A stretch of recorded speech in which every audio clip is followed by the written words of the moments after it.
Thank you, Graham, and I certainly look forward to being sainted in some time to come down the track, hopefully. Now, thanks for those kind words, and I would also like to acknowledge Tom Jackson this evening and the Crimmer family from Toowoomba.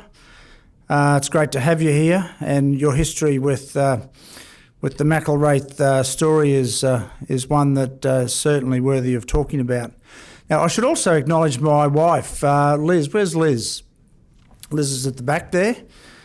She's also been on the journey. You spoke about the brothers. The family. Yeah, absolutely. The women are a big part of that. So, ladies and gentlemen, firstly I'd like to say how humbled I am to be here this evening to give this talk. There are certainly a number of similarities and dissimilarities between myself and McElwraith. First of all, he passed his engineering degree and I failed.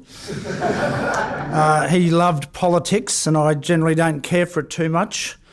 But we both enjoyed the occasional drop of alcohol. But more to the point, we both believe that you need infrastructure to make our communities prosperous. As you probably know, we've recently built the Brisbane West Wellcamp Airport, the first in the country that's ever been built since Federation that we know of. It's a public airport without any government assistance, and it's the first greenfield public airport that's been built in this country since Tullamarine about 50 years ago. It's not only the first for those two things, it's also the biggest airport in regional Australia. So we can take a 747 or we can take a A380 under concession. So it's something that's really never been done in this country. And there's some reasons for that, and particularly around the fact that why would we build such a big piece of infrastructure? Our view as a family is that you only do these things once, you do them right, and we had one opportunity to get it through a council process that was relatively easy, and we wanted to make sure that we took advantage of that process and made sure that our children and our grandchildren, our great-grandchildren weren't going through the whole environmental process in 20 and 30 and 40 years' time trying to get the runway extended that's happening at a bunch of other airports around the country at the moment. The fact that it is the first airport that's been built in half a century, I believe, is a pretty severe blight on our politicians at all levels of government, both federal, state and local. And I feel very strongly about that.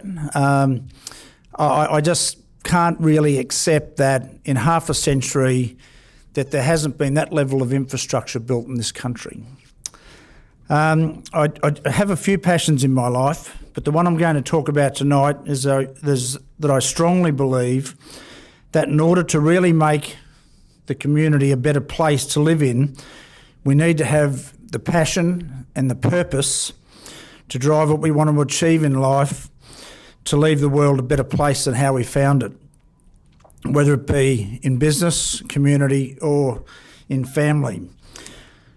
I've tried in recent months to get my point across to both sides of politics on a state level.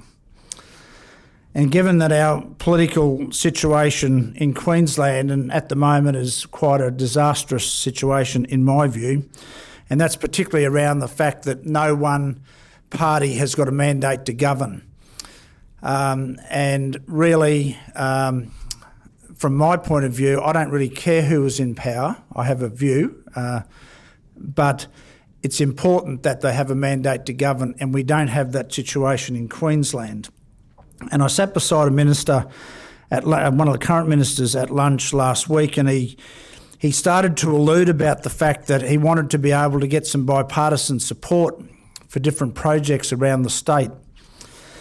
And I let him go on for quite some time about this particular topic that he was trying to enthrall everyone with.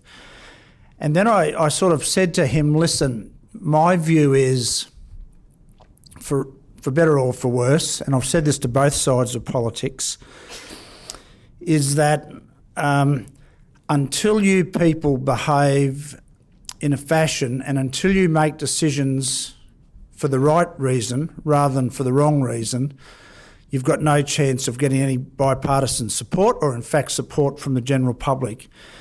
And when you have a situation where they are really doing deals for mates, and that goes for both sides of politics, I'm not just picking on Labor here, but they're the government in power at the moment, we've really got no chance of actually making much progress. I think whilst it's idealistic, it's probably not unrealistic given the current political circumstances.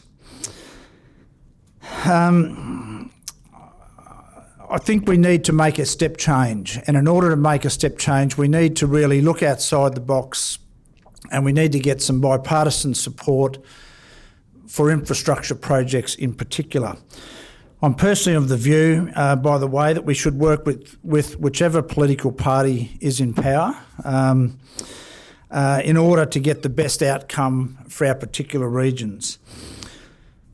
I'm also of the view that in order to build productive, resilient and sustainable communities, we need to have the passion, which I've mentioned previously, and the vision and the guts at all levels of government, and with the support of the leaders of the business community, to really get the message across that this past behaviour that we've seen is unacceptable. And if you actually look at, the McIlwraith story, Denver, there's certain periods that you've written about through his life that he actually sort of takes this view. And I've got to say, I got a bit lost through the 1800s there, but the 1850s and the 1860s, but he seemed to have got to a point where he could at times muster, to a degree, both sides of politics to actually make things happen. And with that comes the current thinking that we've got to get away from, each side bashing the other side up. And I've been very open with the LNP government, and I know a lot of you are LNP supporters here this evening, that even though they're in opposition, which in some respects they deserve to be at the moment, don't just sit on the sidelines and bag the other side. Actually do something about it for the good of the state, because at the end of the day, come the next election, people will think a lot more highly of you.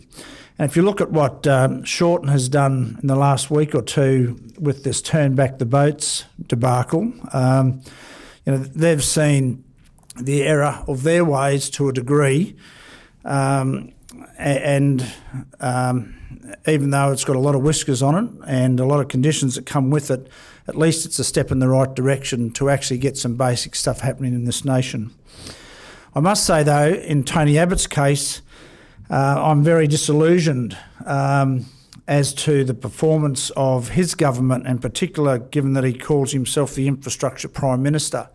It was very interesting with Tony when we decided to build this airport. He chose not to have anything to do with it. We asked him to open it and he said no. Don't want to know about it. First privately built airport in this country in half a century, and the Prime Minister of the nation said, I want nothing to do with it because of Alan Jones and his mates in Sydney. So to me, that is really just politics playing out, and in my view, it's just totally unacceptable for someone of Abbott's stature. We talk about the agricultural white paper, we talk about the developing of Northern Australia, and I'm really concerned for our nation that it's just more rhetoric and that no real action will come out of it. Back to the airport, which is my favourite subject. If we look at the independent studies that have been done by others in relation to the airport and the anticipated outcomes that have been modelled, it shows that the airport alone, that one development, will create in excess of 3,200 jobs within 5 years in the Toowoomba local government area, and over 4,500 full-time jobs across the country. This is combined with producing an extra 452 million per annum extra. And the reason I'm telling you this, because I'm coming to it shortly as to what infrastructure really does to this country.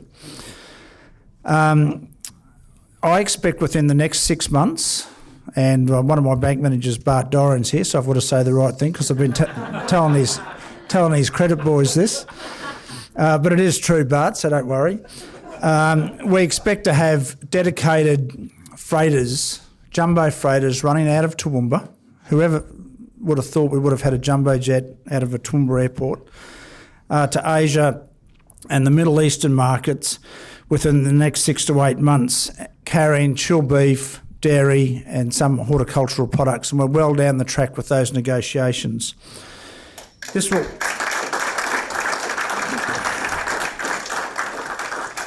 will not only be a game changer for the airport, obviously, but it will also be a game changer for our region, for our state, and in my view, for the country. And we'll get away from that Sydney and Melbourne-centric idea that everything has to go into those southern states. And that being the case, we will certainly blow the $452 million per year well and truly out of the water. So my point is, for capital spend of circa $200 million on that project, we believe that we're achieving is significant and long-lasting and sustainable gains for the community. So that's with $200 million. Imagine what could be done with billions being spent on the right sort of infrastructure in the right places at the right cost base across the country. And I think that's the message that we've really got to get to. And I'm not saying just roads, I'm not saying just bridges, I'm not saying just airports, but we need, in my view, to really pick the mark. You know, the National Trunk Rail is a good example of, it could be a national building project, it will be a national building project of national significance that can really open up, that Melbourne to Brisbane corridor. Our board made the decision to build a new airport in April 2012, and what I learned really early on was that the federal bureaucracy was simply not going to be able to keep up with us. So with that in mind, we worked tirelessly together once we had council approval with the various government departments necessary to make the project a reality. So that's CASA, Air Services, Department of Defence, Bureau of Meteorology, Infrastructure and Transport, and a few other smaller ones. So when I turned up in Canberra in January 13, I went and introduced myself to CASA, who are the head body that ultimately have to approve these airports. And they get approved at the end of the project, not at the start of the project, which is an interesting exercise. And they made two comments. First of all, they said, John, nice to meet you. There hasn't been an airport built in 50 years, so none of us know what to do. And secondly, you popped up and you're going to have this thing built in 18 months, and that just doesn't happen. Look at Badgerys Creek. It's been going on for 25 years, John. It still hasn't been given the green light. But to give them their dues, they got stuck into it and they worked together. And it was a really good example. And I didn't use any political influence at all, which was great, because the bureaucrats took it upon themselves to actually get in and make it happen. And I assume they weren't tapped on the shoulder, but it was a high-profile project. But they did get in and work together to really make the project come in on time. We also had an immense advantage, and I can say this because I hadn't borrowed any money off Bart at the time. We weren't constrained by the banks. We weren't constrained by trying to get pre-commitments off airlines. We built the thing totally on spec. And that's the runway, the terminal, the whole 10 yards. We just took the punt on it, and we believed what we were doing was the right thing for not only the family but for the region. And as a result of that, we were able to keep the pressure on the federal bureaucrats to stay on task. And the result of that is we ended up with an international capable airport, and I expect to have my international certification within the next 3 or 4 months. It's been approved by Warren Truss. And we built it and had it certified in 19 months and 11 days. So ladies and gentlemen, don't tell me it can't be done. It can be done.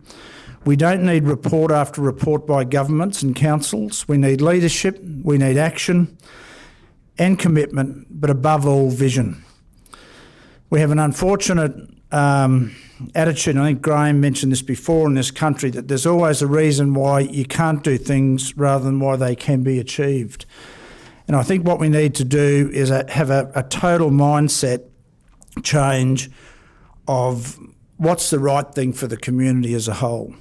So if I look at the principles of the AIP, individual freedom, individual responsibility, individual rights, material and social progress, and civil society before government. And I think in our particular case, without blowing our own trumpet, we ticked every box, but there's no reason why it can't be done over and over again for the betterment of our nation. As I said before, we need action now, right now, to get this country moving again, and without infrastructure, we won't, in my humble opinion, prosper the way we should. I want my children and my grandchildren to grow up in a much more prosperous and exciting country. So, ladies and gentlemen, I'm sorry that I've ran my thoughts down your throats, but I believe very strongly in this subject, and I would urge all of you, when you get the opportunity, to say very firmly to our politicians from both sides to actually engage with the private enterprise, cut the bureaucracy, and actually get something happening. Hopefully I won't end up broke when I die like McElwraith. Hopefully Westpac won't go broke on the process. So Bart, you get back to work this evening, please, and keep lending money. Although I did like McElwraith's tombstone, I thought that was a very nice gesture. So, ladies and gentlemen, thanks for listening to me tonight, and I appreciate the opportunity. Thank you.